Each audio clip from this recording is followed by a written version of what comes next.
নমস্কার বন্ধুরা, গল্পের ঝুড়িতে আপনাদের সকলকে স্বাগত জানাই। আজকে আমি আবার রবীন্দ্রনাথ ঠাকুরের সমাপ্তি গল্পের তৃতীয় পরিচ্ছেদ নিয়ে চলে এসেছি। তো শুরু করি। অপূর্ব সমস্ত দিন নানা ছুতা করিয়া অন্তঃপুরে মার সহিত সাক্ষাৎ করিতে গেল না। বাহিরে নিমন্ত্রণ ছিল, খাইয়া আসিল।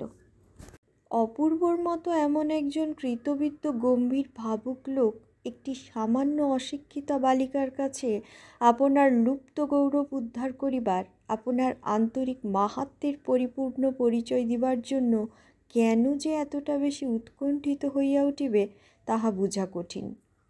একটি পাড়া গাঁয়ের চঞ্চল মেয়ে তাহাকে সামান্য লোক মনে করিলেই বা, সে যদি মুহূর্তকালের জন্য তাহাকে হাস্যাস্পদ করিয়া তারপর তাহার অস্তিত্ব বিস্তৃত হইয়া রাখাল নামক একটি নির্বোধ নিরক্ষর বালকের সহিত খেলা করিবার জন্য ব্যগ্রতা প্রকাশ করে, তাহাতেই বা তাহার ক্ষতি কী?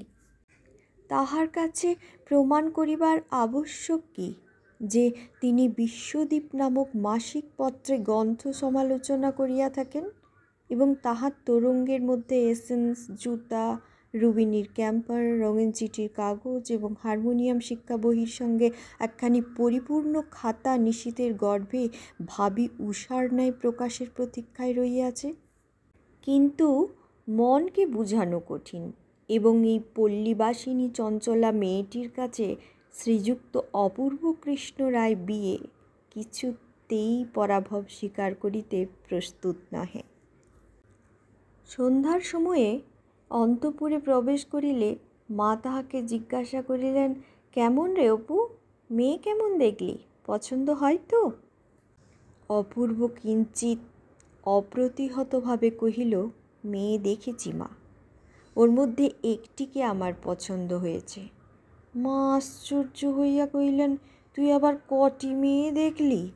অবশেষে অনেক ইতস্ততর পর প্রকাশ পাইল, প্রতিবেশিনী শরতের মেয়ে মৃন্ময়ীকে তাহার ছেলে পছন্দ করিয়াছে। এত লেখাপড়া শিখিয়া এমনি ছেলের পছন্দ! প্রথমে অপূর্বর পক্ষে অনেকটা পরিমাণ লজ্জা ছিল।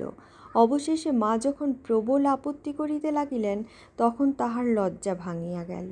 সে রোখের মাথায় বলিয়া বসিল, মৃন্ময়ীকে ছাড়া আর কাহাকেও বিবাহ করিব না।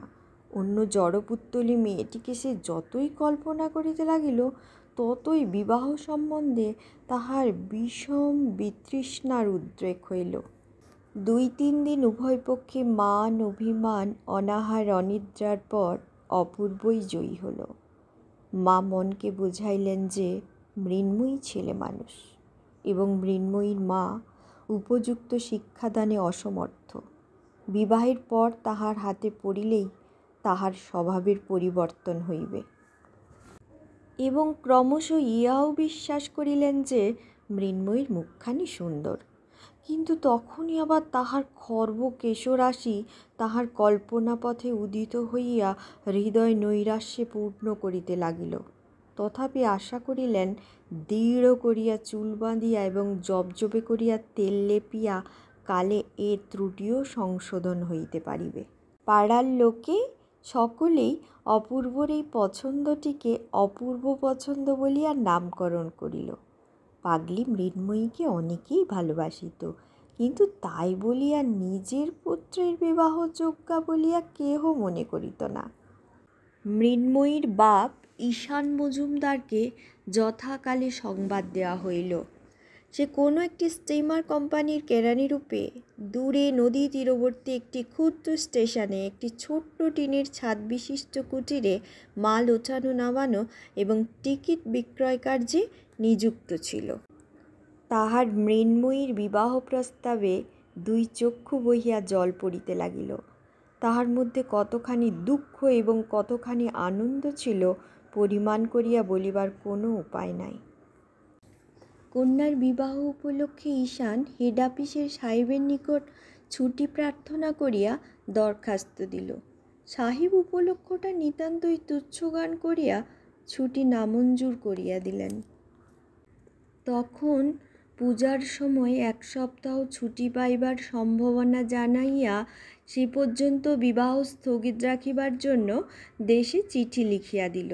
কিন্তু অপূর্বর মা কহিল, এই মাসে দিন ভালো আছে, আর বিলম্ব করিতে পারিব না। উভয়তই প্রার্থনা অগ্রাহ্য হইলে পর বর্ষীয়গণ সকলে মিলিয়া ভাবী কর্তব্য সম্বন্ধে মৃন্ময়ীকে অহর্নিশি উপদেশ দিতে লাগিল। ক্রীড়াশক্তি, দ্রুত গমন, উচ্চ হাস্য, বালকদিগের সহিত আলাপ এবং ক্ষুধা অনুসারে ভোজন সম্বন্ধে সকলেই নিষেধ পরামর্শ দিয়া বিবাহটাকে বিভীষিকারূপে প্রতিপন্ন করিতে সম্পূর্ণ কৃতকার্য হইল। উৎকণ্ঠিত শঙ্কিত হৃদয় মৃন্ময়ী মনে করিল তাহার যাবজ্জীবন কারাদণ্ড এবং তদবসানে ফাঁসির হুকুম হইয়াছে। সে দুষ্টু পণী ঘোড়ার মতো ঘাড় বাঁকাইয়া পিছু হটিয়া বলিয়া বসিল, আমি বিবাহ করিব না। ঠিক আছে বন্ধুরা, আজকের মতো এখানেই শেষ করছি। পরের পরিচ্ছেদ নিয়ে আমি কালকে এসে যাব। সবাই সুস্থ থেকো, ভালো থেকো, আনন্দে থেকো। টাটা।